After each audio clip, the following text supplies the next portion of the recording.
Welcome to Tabletop Arcanum. My name is Justin, and today on our unboxing we have this paper bag. But more importantly, let's take a look. From Loke Battle Mats, the Little Book of Battle Mats Dungeon Edition. This is the 6" by 6" mini companion compared to the big guy that's out there. Let's take a look what's actually inside this thing. Comes shrink wrapped. Obviously, this is one of those RPG products that you want for your table. Nice thing on the back here, you can actually see previews of all of the maps inside. It also has this very sturdy spiral bound, 360 degrees, so flip all the way to the back, not a problem. Right there. So let's take a look at what we got in here. So first off, why don't we get that camera a little bit closer? There we go. So 6" book. So you're creating a 6 by 12 layout if you lay it flat. Now obviously if you want it even, you just flip some of the back pages over and you can create a nice even playing field so you don't have that wompy front back going on here. It's dry erasable so you can draw all over this if you wished. The other nice thing about it is this is thick and heavy. So are these. I don't think I'm going to rip this at all unless I really try. So throwing this in a book or backpack or something of that nature, it's really good in that sense. 40 wipe clean maps for tabletop roleplay is what it says on the back. We talked to Loke Battle Mats a little bit and kind of did an interview with them, and it was a lot of fun. And this is one of the product lines that they came out with earlier this year. This is the small dungeon little book. They also have the 24 by 24" large version too. So they are designed to work independently, also designed to work concurrently. So let's take a look finally at what we got in here. Very nice, clean, open cave entrance, dungeon entrance, temple entrance, something entrance or exit.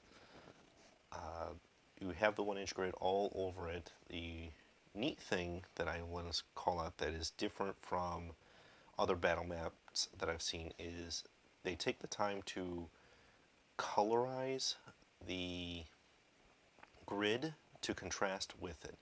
So if, let's say, we kept this dark line all the way across, it could get lost in this grassy area. Or likewise, if we took this light line and drew it across this light gravel, dirt, rocky road path thing, those lines could get lost. Now there are some of that in here, which is can't really be avoided. So that's map 1. This looks like another entrance. We have some battle mats on the side, skeletons, grave, nice dirt cave look going on here. A bridge. This could be bridging this.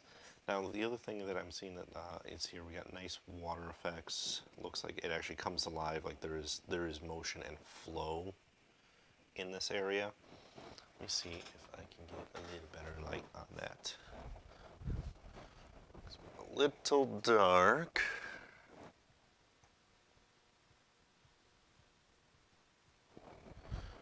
So there's that.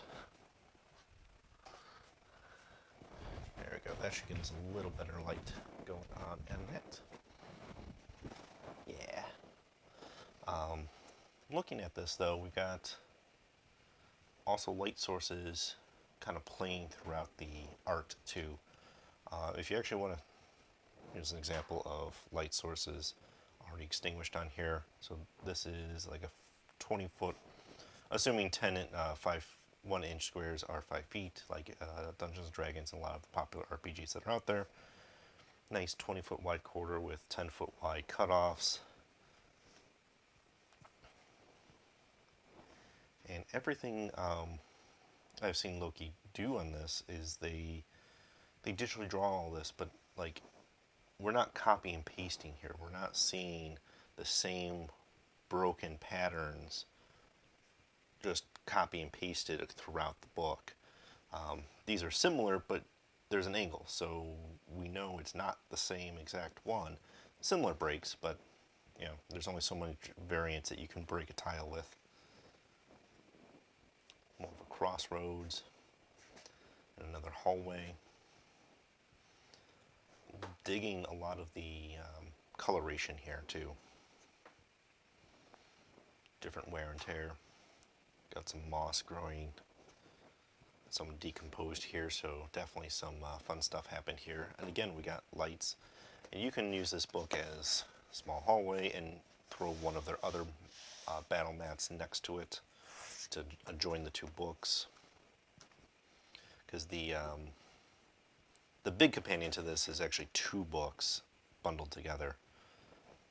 Now, take a look at the light and the play of shadow here. So we got nice dark corners because the light sources are here, and obviously they're not going to wrap too far away because those walls are going to get in the way there.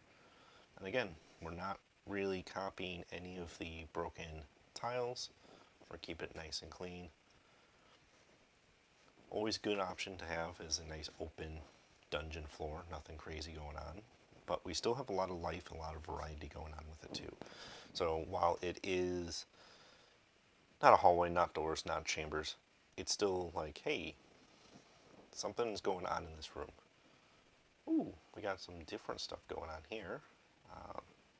We can almost use this as different elevations if you wanted, or arcane stuff going on. We got different patterns of color and light playing around on those grids.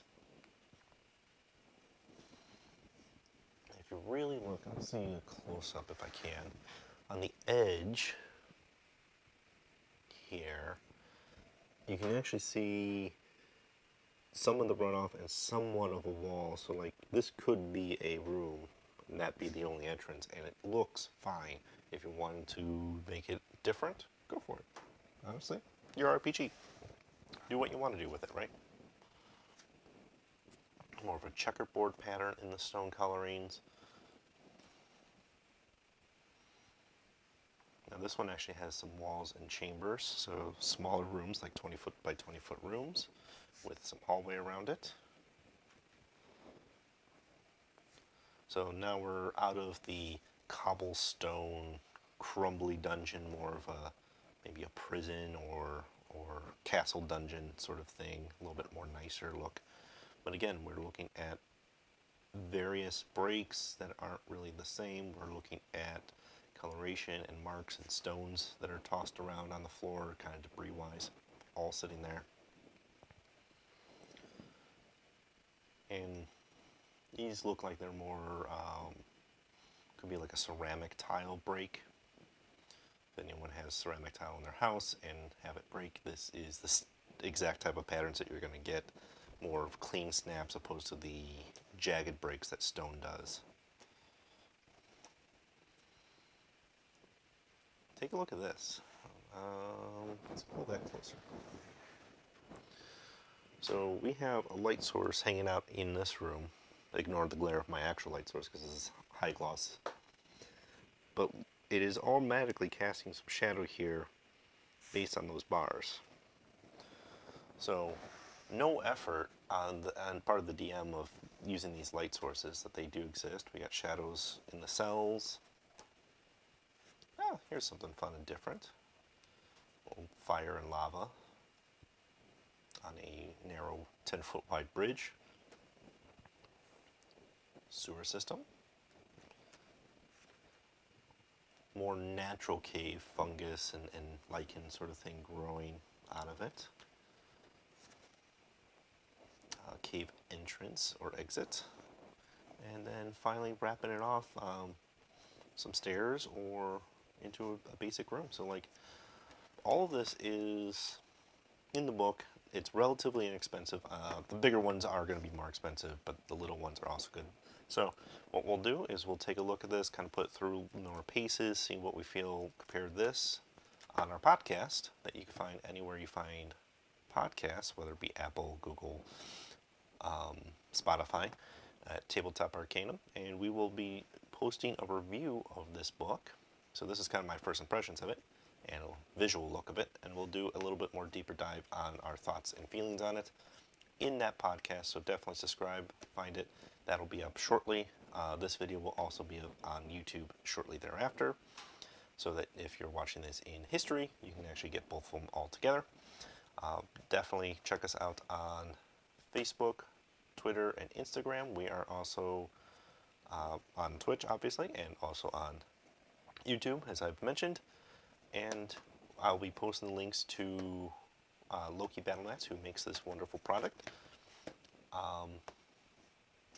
in our comments. So if you enjoy, please leave a comment. If you want to stick around, make sure you have that notifications and subscribe buttons clicked.